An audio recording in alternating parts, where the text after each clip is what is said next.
Robert Chen woke up that Saturday morning with no idea his life was about to get complicated. At 68 years old, he'd been retired for 3 years now, and honestly, he was going a little crazy.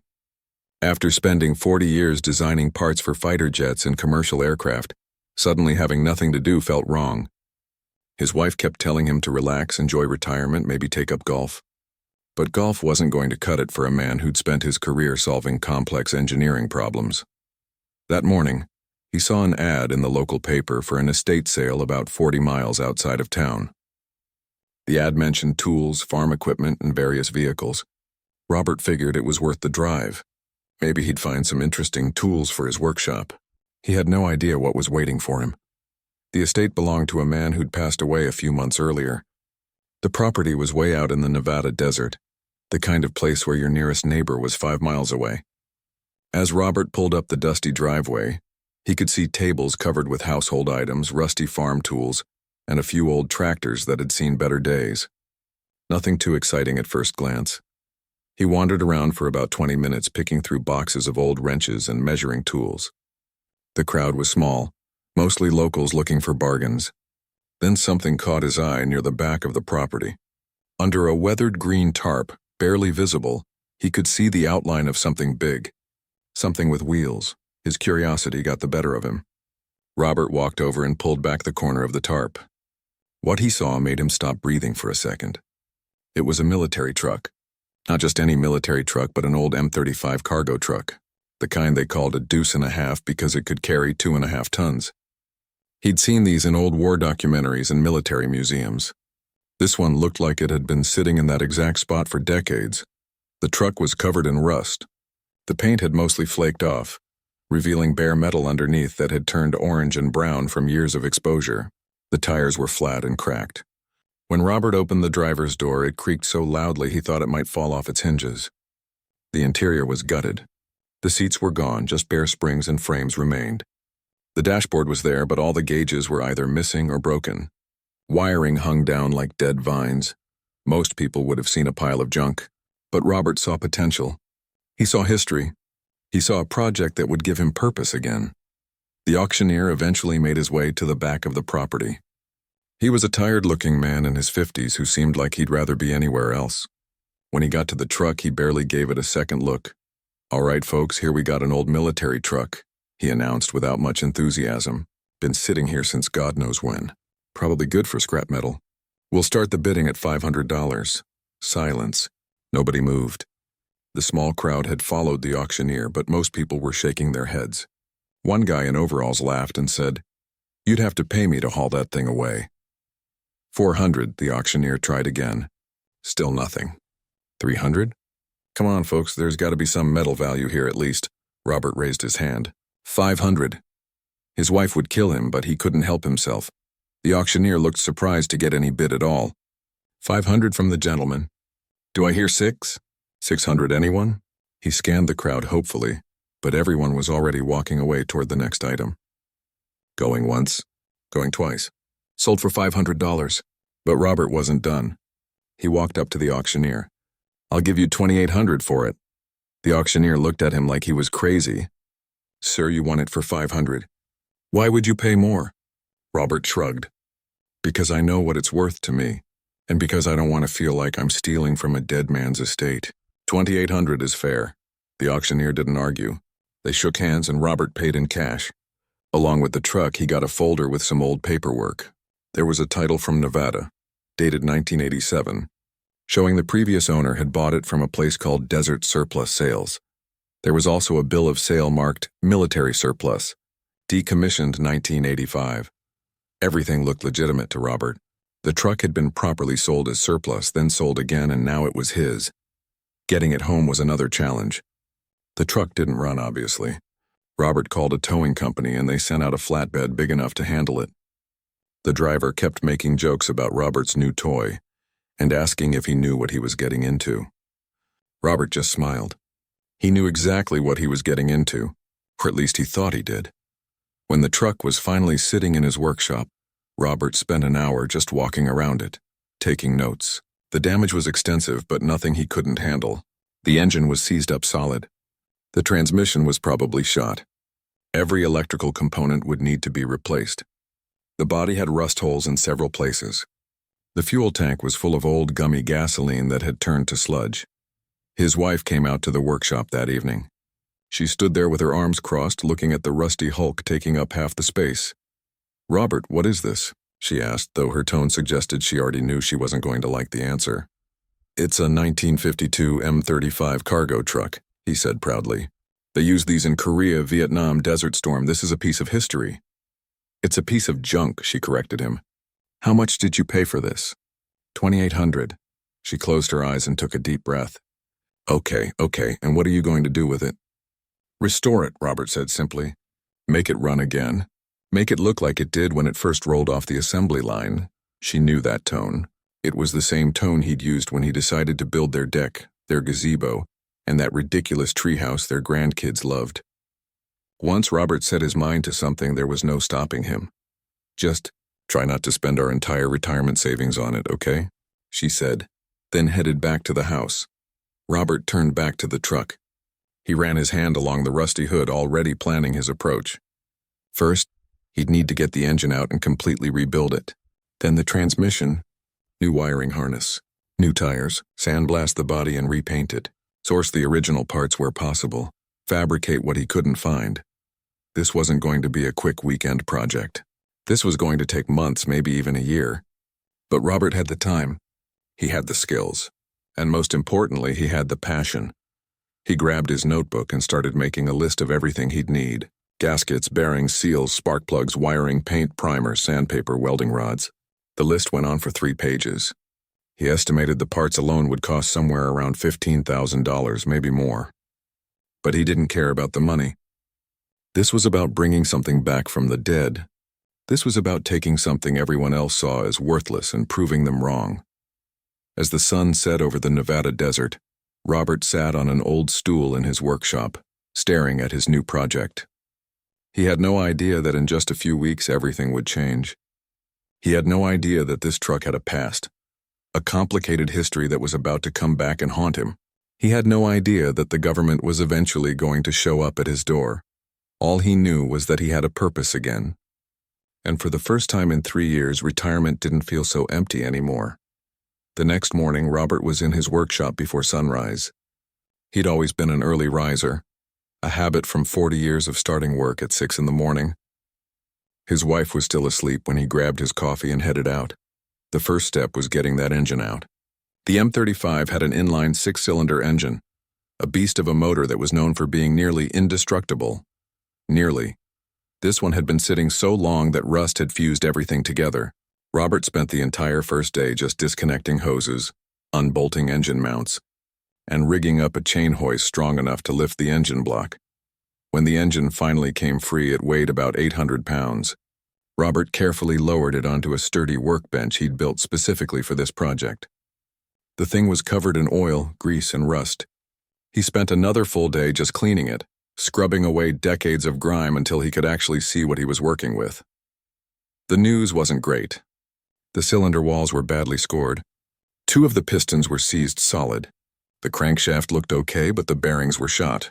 The cylinder head had a crack that would need to be welded. But Robert had seen worse. Back in his aerospace days, he'd worked on engine components that had to be perfect down to the 1,000th of an inch. This was actually simpler in some ways. He ordered parts from 3 different military surplus suppliers. Piston rings, gaskets, bearings, valves, springs. Some parts were easy to find. Others required calling around to specialty shops that dealt in vintage military equipment. A few components weren't available at all, which meant Robert would have to make them himself. This is where his engineering background really came into play. He had a small machine shop in his workshop with a lathe, a milling machine, and various other tools. He measured the broken parts, created technical drawings, and then machined replacements from raw metal stock. It was tedious work, but it was also satisfying. Every piece he made fit perfectly because he'd designed it to. By the end of the first week, Robert had completely rebuilt the engine. New pistons, new rings, new bearings, new gaskets. He'd welded the crack in the cylinder head and machined it flat. He'd rebuilt the carburetor and replaced every seal and gasket in the fuel system. The engine looked almost new, gleaming with fresh paint and new components. But an engine was useless without a transmission. Robert moved on to the next challenge. The transmission was even worse than the engine. It was full of old black oil that looked more like tar. When he drained it, chunks of metal came out with it. The gears inside were worn down and the synchronizers were completely shot. Another week went by. Robert ordered a rebuild kit and went to work. He'd never rebuilt a truck transmission before, but he'd rebuilt a transmission in his old Mustang back in the 70s. The principle was the same, just bigger and heavier. He cleaned every part, replaced what was worn, and carefully reassembled everything according to the manual he'd found online. His workshop had become his entire world. He worked 12, sometimes 18 hours a day. His wife brought him lunch and dinner, shaking her head at his obsession but also smiling at how happy he looked. This was the most alive she'd seen him since retirement. The electrical system was next. Every wire in the truck was either corroded or completely gone. Robert stripped out all the old wiring and started from scratch.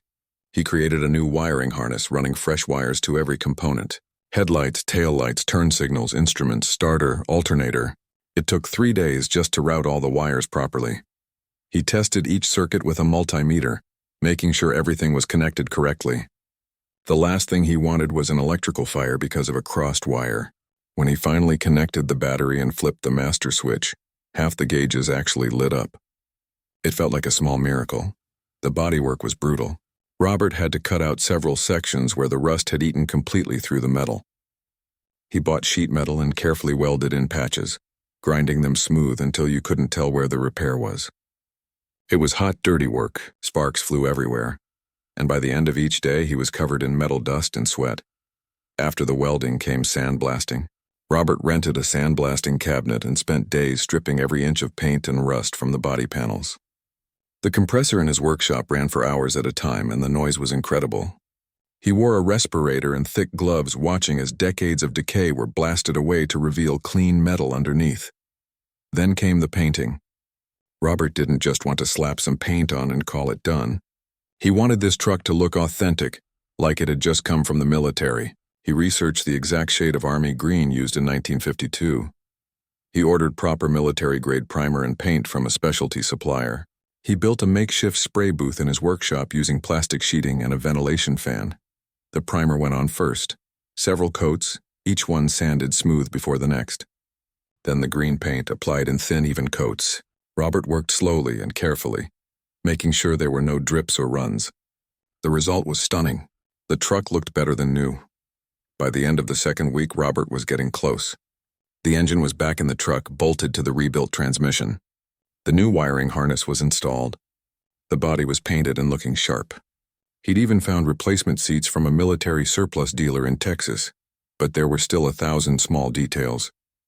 New gauges for the dashboard, new rubber gaskets for the doors, new glass for the windows, a new fuel tank because the old one was full of rust, new brake lines, new brake cylinders, new brake shoes, new tires and tubes. Every nut and bolt needed to be cleaned or replaced. Robert found himself waking up at 3 a.m. with ideas. He'd rush out to the workshop in his pajamas to try something, to fix something he'd just thought of. His wife stopped questioning it. She'd been married to him for 42 years. She knew how he got when he was working on something important. On the 70th hour of his project, Robert filled the fuel tank with fresh diesel. He filled the cooling system with new antifreeze. He checked the oil level one more time. Then he climbed into the driver's seat, said a little prayer, and turned the key.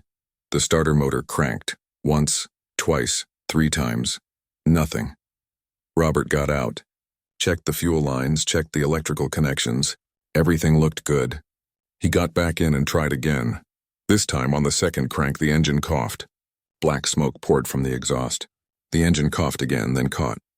The sound was incredible, a deep, rumbling roar that shook the entire workshop. Robert sat there with the biggest smile on his face, listening to the engine settle into a rough idle. He let it warm up for 10 minutes, watching the temperature gauge climb to normal. The idle smoothed out as the engine broke in. All the gauges were working. The oil pressure was good. The alternator was charging. Everything was perfect. Robert couldn't wait any longer. He put the truck in gear and carefully drove it out of the workshop for the first time. The sun was setting over the desert, painting the sky orange and red. The truck rolled smoothly, the transmission shifting cleanly through the gears. The steering was tight. The brakes worked perfectly. He drove down the empty dirt road behind his property, grinning like a teenager who'd just gotten his driver's license. The engine roared with power. The truck handled beautifully. All those hours, all that work, all that money, it had all been worth it. When he got back home, his wife was standing in the driveway with her phone out, recording him. Robert parked the truck and climbed out, still grinning.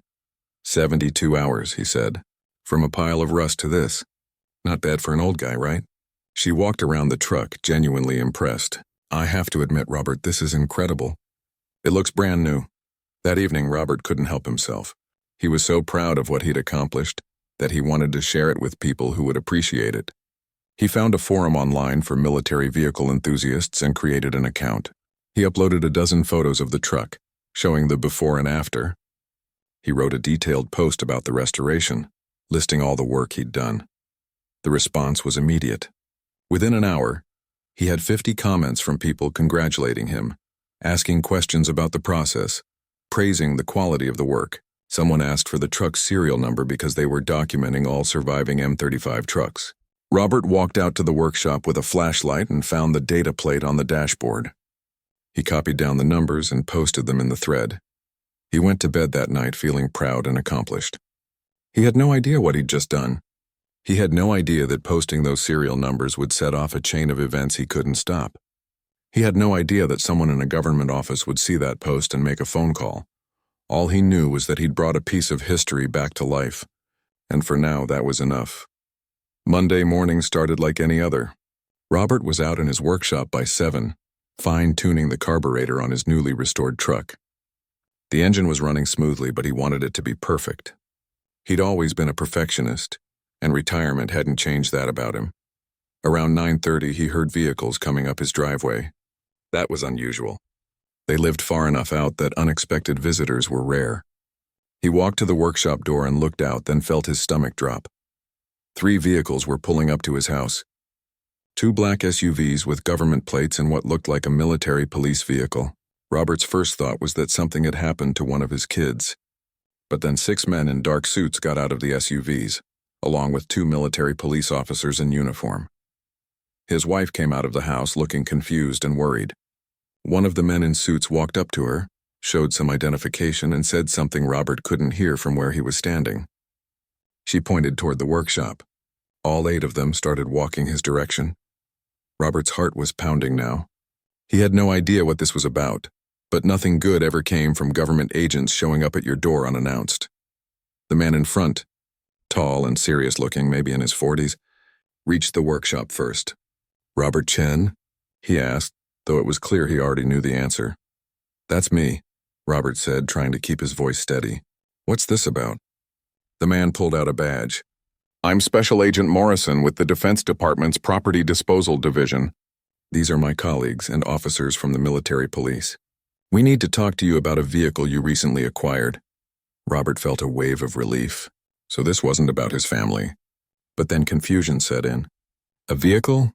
You mean the truck?" "The M35 cargo truck, yes, sir," Morrison said. His tone was polite but cold, all business. "Can we see it?" "Sure, it's right here," Robert said, stepping aside. "But I don't understand. I bought it legally at an estate sale. I have all the paperwork." The agents walked into the workshop and Morrison went straight to the truck. He walked around it slowly, examining it carefully. Then he opened the driver's door and looked at the dashboard. Specifically, he looked at the data plate, the small metal tag riveted there with the truck's serial number and other identification information. Morrison pulled out his phone and took several pictures of the data plate. Then he made a call, stepping away from the G. "Arup." Robert could hear him speaking in low tones, reading off numbers. The conversation lasted maybe 2 minutes. When Morrison came back, his expression had changed from professional to stern. "Mr. Chen, I need to see all the documentation you have for this vehicle." "Right now?" Robert's hands were shaking slightly as he went to his workbench and grabbed the folder. "It's all here. The bill of sale from the estate sale, the title, the original paperwork showing it was military surplus, decommissioned in 1985. Everything's legitimate." Morrison took the folder and flipped through it quickly. He handed it to one of the other agents, who started photographing each page. Then Morrison looked directly at Robert. "Mr. Chen, I'm afraid we have a serious problem. According to our records, this vehicle was never properly decommissioned. In fact, this particular truck was reported stolen from a military depot in Arizona in 1986. The words hit Robert like a punch to the gut. "Stolen? That's impossible. Look at the paperwork. It says right there it was decommissioned." "That paperwork is fraudulent," Morrison said flatly. "This truck has been listed as missing government property for almost 40 years. The fact that you posted detailed photos and the serial number on a public forum over the weekend is how we found it." Robert felt sick. His wife had come to the workshop entrance listening to everything. She looked as shocked as he felt. "I didn't know," Robert said, his voice coming out almost as a whisper. "I bought it at an estate sale. The man who owned it died. I have no idea where he got it from. I've done nothing wrong here." Morrison's expression softened just slightly. "I understand this is unexpected, Mr. Chen, and I want to be clear. You're not under arrest. But this vehicle is government property, and we're going to have to take it. We'll give you a receipt and your case will be reviewed, but the truck needs to come with us today." "This is insane," Robert said, his voice rising now. "I've spent almost 3 weeks rebuilding this thing. I put $15,000 of my own money into parts. You can't just take it." "I'm afraid we can, sir," Morrison said. "And we are. You can contest this through official channels, but the vehicle is being seized as of right now." Robert watched in disbelief as Morrison signaled to the military police officers. One of them went back to their vehicle and returned with paperwork. They were moving fast, efficient, like they'd done this before. "Can you drive it onto the transport trailer, or do we need to winch it?" Morrison asked. Robert felt tears stinging his eyes. He was 68 years old and trying not to cry in front of government agents. "I can drive it," he said quietly. One of the military police officers got into a larger truck that had a transport trailer attached. He backed it up to the workshop. Robert climbed into his truck that he'd just brought back from the dead, and started the engine he'd rebuilt with his own hands. The sound that had made him so happy just 2 days ago now felt like a funeral march. He carefully drove the truck up onto the trailer. The military police officers secured it with heavy chains, working quickly and professionally. Within 20 minutes of arriving, they were ready to go. Morrison handed Robert a piece of paper. "This is your receipt. It has a case number on it. You can contact our office to follow up on reimbursement. If your claim is approved, you'll be compensated for your purchase price." "What about the $15,000 I spent restoring it?" Robert asked. "That will be part of the review process," Morrison said. "I can't make any promises about that." "And what happens to the truck?" Morrison paused. "It'll be returned to military custody. Beyond that, I don't know. That's above my pay grade." Robert looked at his wife. She was crying now, angry tears running down her face. "This is ridiculous," she said. "He's a retired engineer. He bought a truck at an estate sale. He didn't steal anything. How is this fair?" "Ma'am, I understand your frustration," Morrison said. "But this is a matter of government property. We have our protocols. Your protocols are destroying something my husband spent 3 weeks building." She shot back. Morrison didn't respond to that. He nodded to his team, and they started getting back into their vehicles. The military police truck with Robert's restored truck on the trailer pulled out first, followed by the 2 SUVs. Robert and his wife stood in the driveway, watching them disappear down the road. The dust settled slowly in the desert air. The workshop felt empty now, the space where the truck had been like a wound. "What just happened?" his wife asked quietly. "I don't know," Robert said. "I really don't know." They went inside. Robert sat at the kitchen table, still holding the receipt. He read it over and over, as if reading it again would make it make more sense. The case number, the description of the vehicle, the date and time of seizure. It all felt surreal, like something that happened to other people, not to him. His wife made coffee, her hands shaking as she poured. "We need to call a lawyer," she said. "With what money?" Robert asked. "I just spent $15,000 on parts for a truck the government just took away." "We'll figure it out," she said firmly. "This isn't right, Robert. You did everything legally. You checked the paperwork. How were you supposed to know it was stolen 40 years ago?" Robert didn't have an answer for that. He'd always followed the rules, always done things the right way. He'd worked his whole life, paid his taxes, never even gotten a speeding ticket. And now he was caught up in something that made no sense. That afternoon, he went back out to the workshop. It felt wrong now, empty. The tools were still scattered around from where he'd been working. The parts catalogs were still open on his workbench. Everything was exactly as he'd left it, except the one thing that mattered was gone. He'd spent 72 hours transforming a pile of rust into a beautiful, functional piece of history. And in less than an hour, it had been taken away. He sat on his workbench stool and put his head in his hands. His wife found him there an hour later. She didn't say anything, just sat next to him and held his hand. They sat like that as the sun moved across the sky, casting long shadows through the workshop door. Robert had thought retirement would be simple. Work on projects, spend time with family, enjoy the years he'd earned. Instead, he was facing a legal battle with the federal government over a truck he'd bought in good faith, a truck he'd poured his heart into. A truck that was now probably sitting in some military warehouse, waiting for bureaucrats to decide its fate. He'd done everything right, and somehow, it had all gone wrong. And he had no idea how to fix it. The first week after they took the truck was the hardest. Robert couldn't sleep. He'd lie awake at night replaying everything in his mind. Had he missed something? Was there a red flag in the paperwork he should have caught? But he kept coming back to the same conclusion. He'd done everything a reasonable person would do. He'd checked the title, verified the bill of sale, seen the decommissioned paperwork. What else could he have done? His wife finally convinced him to call a lawyer on Tuesday. They found one who specialized in government property disputes, a woman named Patricia Hill who worked out of Las Vegas. She agreed to meet with them that Friday. Patricia's office was on the third floor of a building downtown.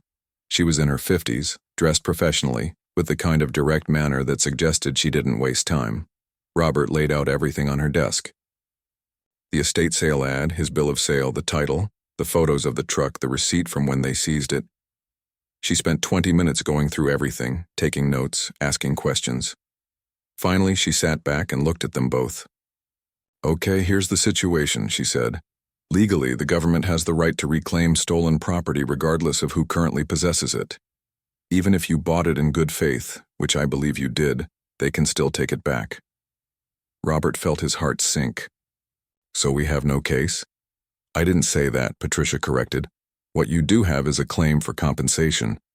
The government is required to reimburse good faith purchasers for their actual costs. That includes what you paid for the truck and potentially what you spent on restoration." "They said they'd review it," Robert's wife said. "But they didn't promise anything about the restoration costs." Patricia nodded. "That's where it gets tricky. The purchase price is straightforward. You paid $2,800. They owe you $2,800. The restoration costs are harder to prove and harder to collect. You'll need receipts for every part, documentation of your labor hours, everything." "I have all the receipts," Robert said. "I keep detailed records." "Good. That helps. But here's the thing. This process can take months, sometimes years. The government moves slowly. And there's no guarantee they'll approve the full amount. They might argue that you increased the value beyond the basic restoration, that you added improvements they didn't ask for." "I just made it functional again," Robert protested. "I understand that. But we're dealing with bureaucracy here. We need to build a strong case and be prepared for a long fight." Patricia agreed to take the case. Her retainer was $3,000. Robert and his wife drove home in silence. They were now out almost $20,000 counting the truck, the parts, and the lawyer, and there was no guarantee they'd see any of it back. But Robert wasn't ready to give up. That weekend he started digging. If he was going to fight this, he needed to understand what had actually happened. Where had this truck really come from? Who was the man he'd bought it from? The estate sale had belonged to Harold Peterson. Robert had seen that name on some of the paperwork, but hadn't thought much about it at the time. Now he needed to know everything about Harold Peterson. He started with the internet. There wasn't much. Harold had been 78 when he died, lived alone on that property for over 30 years. No criminal record that Robert could find. He'd been a civilian contractor, working at various military bases around the Southwest during the 70s and 80s. Robert found an obituary from a local paper. It mentioned that Harold was survived by a daughter, Linda Peterson Ward, who lived in Phoenix. It took some digging, but Robert found a phone number. He called on Sunday evening, not sure what he was going to say. A woman answered on the third ring. "Hello? Hi, is this Linda Peterson Ward?" "Yes, who's calling?" Robert explained who he was and why he was calling. There was a long silence on the other end. "Oh my God," Linda finally said. "The truck. I was wondering if that would ever come back to bite us." Robert felt a chill. "What do you mean?" Linda sighed heavily. "Can you come to Phoenix? I think we need to talk in person. There are things about my father I've never told anyone." 2 days later, Robert was sitting in Linda's living room in Phoenix. She was in her early 50s, looked tired, stressed. She made coffee and then sat across from him. "My father wasn't a bad man," she started, "but he made some questionable decisions, especially when it came to money. He worked as a contractor at Luke Air Force Base in the 80s. He did maintenance work, odd jobs, that sort of thing." "Okay," Robert said, listening carefully. "In 1986, there was some kind of inventory error at the base. Vehicles that were supposed to be decommissioned got mixed up with vehicles that were supposed to be kept in service. My father was working in the motor pool at the time. He saw an opportunity." Robert's stomach was sinking as she talked. "He took the truck," Linda continued. "Just drove it off the base one night. He had the paperwork from another truck that really had been decommissioned, and he swapped the identification. Made it look legitimate. So the decommissioned papers I have are real papers, but for a different truck. My father kept them all these years. When he died, I went through his things and found documents, notes he'd written. He knew what he'd done was wrong, but by then it had been so long he convinced himself it didn't matter anymore." "Why didn't you come forward?" Robert asked. Linda looked down at her hands. "Because I was scared. Scared of what would happen to my father's memory. Scared of legal trouble. The man was dead. I figured the truck would just sit there and rust away, and eventually someone would haul it off for scrap and that would be the end of it. I never imagined someone would actually restore it. And I definitely never imagined the government would track it down after 40 years. Robert sat back, processing everything. "So I bought a stolen truck with fake paperwork and I had no way of knowing any of this." "I'm so sorry," Linda said, and she looked like she meant it. "My father put you in this position. It's not fair to you at all."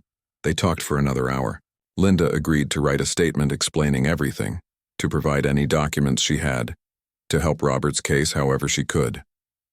She couldn't undo what her father had done, but she could at least tell the truth about it. On the drive back to Nevada, Robert called Patricia and filled her in on everything. She was quiet for a moment after he finished. "This actually helps your case," she said. "It proves you had no knowledge of the theft. You were sold a truck with seemingly legitimate paperwork by someone who acquired it through fraud. You're a victim here, not a criminal." "Doesn't feel like it helped much," Robert said. "I still don't have my truck and I'm still out all that money." "I know, but it strengthens our argument for full reimbursement. Let me work with this. Send me everything Linda gives you." The investigation on the government side was happening too, but Robert wasn't privy to most of it. He'd get occasional emails from the Defense Department asking for additional documentation, clarification on certain points. They wanted to know how he'd done the restoration, what parts he'd used, where he'd gotten them. It felt invasive, like they were trying to find something to use against him. He learned through Patricia that the government was having their own problems verifying the truck's history. Military records from that era were incomplete. There'd been a warehouse fire in 1987 that destroyed a lot of documentation. They couldn't definitively prove the truck had been stolen beyond the fact that it was reported missing, and the serial numbers didn't match the decommissioned paperwork. Weeks turned into months. Robert tried to stay busy, but his heart wasn't in it. His workshop felt empty.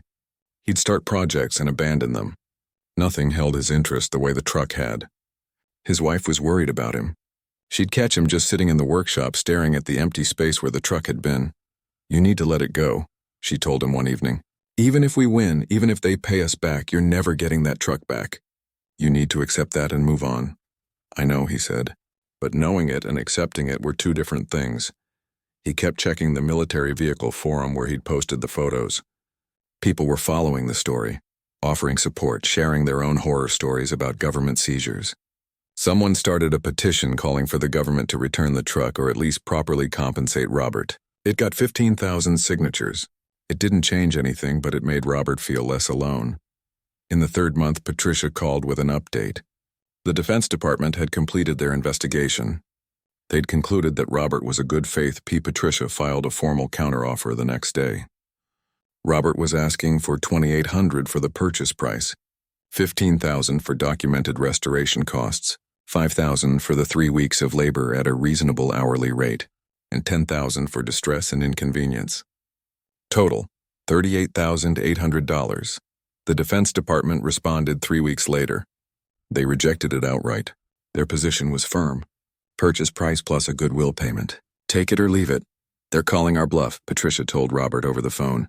They don't think we'll actually take this to court. Then let's prove them wrong, Robert said. What happened next caught everyone off guard. The story got picked up by a local news station in Las Vegas. A reporter had seen the petition online and thought it would make a good human interest piece. They came out to Robert's house, filmed his empty workshop, interviewed him and his wife. The segment aired on a Friday evening. By Monday morning, it had gone viral. The video was shared thousands of times on social media. News outlets across the country picked it up. Suddenly, Robert's case wasn't just about one old man and one old truck. It became a story about government overreach, about bureaucracy crushing the little guy, about a retiree's passion project being destroyed. The public reaction was overwhelmingly in Robert's favor. Veterans groups reached out to support him. Military vehicle restoration clubs started their own campaigns. A crowdfunding page someone set up to help with his legal fees raised $40,000 in 3 days. Robert was shocked.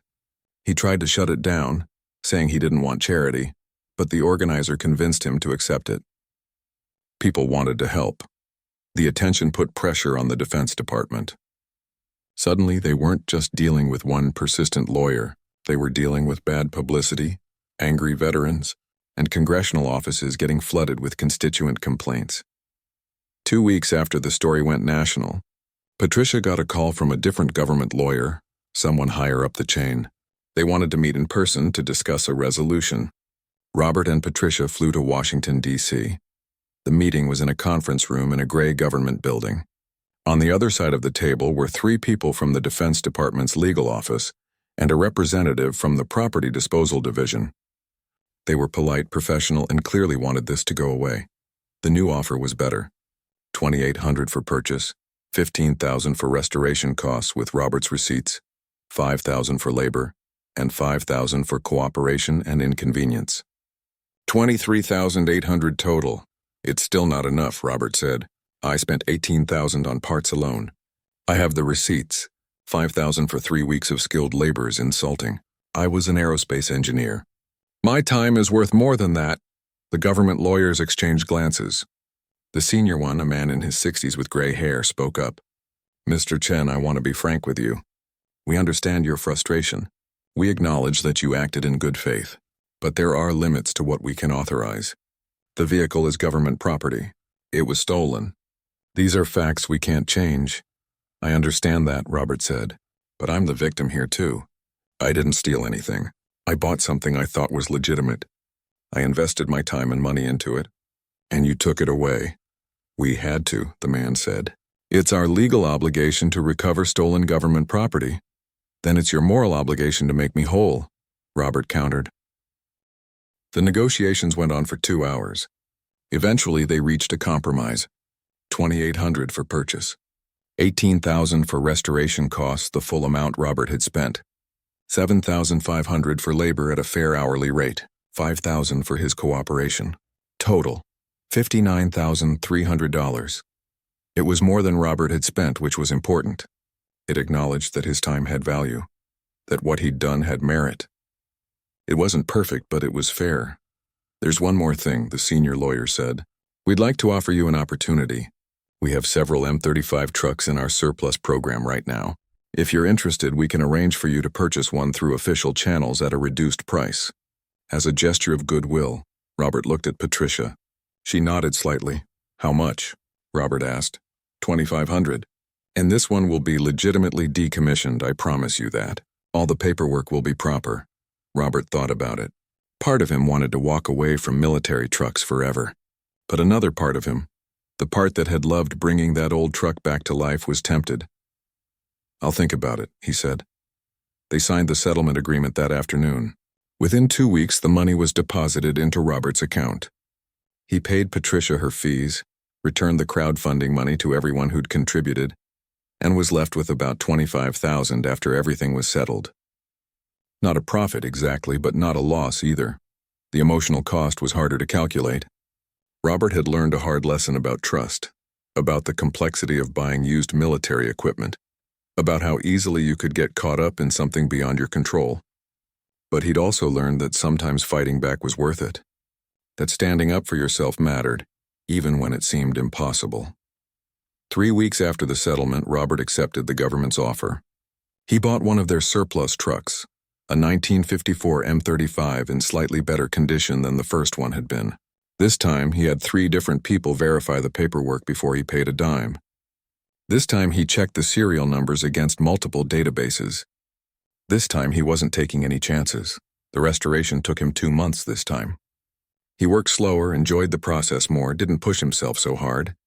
His wife would come out to the workshop in the evenings, and they'd sit and talk while he worked. It was peaceful in a way the first restoration hadn't been. When he finished, he didn't post pictures online. He didn't share the serial numbers. He just drove it around his property, took it to local car shows, let his grandkids climb on it when they visited. It was his truck now, legitimately, legally, without any questions. But sometimes, late at night, he'd think about that first truck. The one he'd brought back from nothing in 72 hours. The one that had looked so perfect, so authentic, so alive. He wondered where it was now. Probably in some military warehouse gathering dust again. All that work, all that passion, just sitting there unused. He'd reached out through Patricia to ask about the truck. Could he visit it? Could he at least see what happened to it? The answer had been no. Once property was recovered, it went back into military custody, and civilians couldn't access it. The truck he'd restored so beautifully was gone, as completely as if it had never existed. 6 months after everything was settled, Robert got an unexpected letter. It was from the Defense Department, but not the legal office. It was from a colonel at a military museum in Virginia. The letter explained that they'd acquired the M35 truck Robert had restored. They'd heard the story, seen the pictures from the forum before they were taken down. They wanted him to know that the truck was being displayed in their museum, fully credited with his restoration work. There was a photo included. The truck, his truck, sitting in a place of honor under museum lighting. A plaque next to it told the story, including Robert's name and the work he'd done. It wasn't ownership, but it was recognition. It was acknowledgement that what he'd created had value, had meaning, had earned a place in history. Robert showed the letter to his wife. She squeezed his hand. "You did good," she said. "That truck exists because of you. People will see it and appreciate it because of what you did." "Even if I can't see it?" Robert asked. "Even then," she said. A year later, Robert and his wife took a trip to Virginia. They spent 3 days in Washington, D.C. seeing the sights, and on the 4th day they drove out to the military museum. Robert had called ahead, and the curator, a retired Army major, was waiting for them. The major walked them through the museum, showing them tanks and jeeps and equipment from various wars. And then in the main hall, there it was. The truck? Robert's truck. It looked exactly as it had the day they'd taken it away from him, perfect and gleaming under the museum lights. The plaque read, 1952 M35 cargo truck, restored by Robert Chen, retired aerospace engineer, in 2025. This vehicle was stolen from military inventory in 1986 and recovered in 2025 after Mr. Chen unknowingly purchased and restored it. His 3-week restoration returned this vehicle to museum-quality condition, demonstrating both exceptional skill and dedication to preserving military history. Robert stood there for a long time, just looking at it. Visitors walked by, read the plaque, took pictures. Some of them probably wondered about the story behind it. Most probably didn't think twice about it. But Robert knew. He knew every bolt he'd turned, every wire he'd run, every panel he'd welded. He knew the hours he'd spent, the frustration and the joy, the pride of bringing something broken back to life. The major left them alone for a few minutes. Robert's wife put her arm around him. "Are you okay?" she asked. "Yeah," Robert said, and he meant it. "I'm okay." He couldn't take the truck home. He couldn't drive it down desert roads or show it to his grandkids. But thousands of people would see it. They'd learn a little bit of military history. They'd appreciate the craftsmanship, the restoration, the work that had gone into it. And somewhere, in small letters on that plaque, his name would be there. It wasn't the ending he'd wanted when he'd first brought that rusty truck home from the estate sale. But it was an ending he could live with. The truck existed. The work he'd done mattered. And maybe, in the end, that was enough. As they walked out of the museum that day, Robert felt something he hadn't felt in over a year. Peace. The fight was over. The truck was safe, preserved, honored. His part in its story was complete. He still had the second truck at home, the legitimate one. He still worked on it, still drove it, still found joy in keeping it running. But it was different now. It was just a truck, a project, a hobby. That first one, the one that had cost him so much and taught him even more, that one was history. And sometimes Robert thought that was the best place for it to be, Chaser with no knowledge of the truck's history. They were prepared to offer a settlement. How much? Robert asked. $2,800 for the purchase price. $5,000 for restoration costs, and $5,000 for your trouble and cooperation. Robert did the math. $18,800. He'd spent over $18,000, not counting his time, not counting the lawyer fees, not counting the emotional cost. It was insulting. "Tell them no," he said. "Robert," Patricia said carefully, "if we go to court, this could drag on for years, and there's no guarantee we'd win more than this."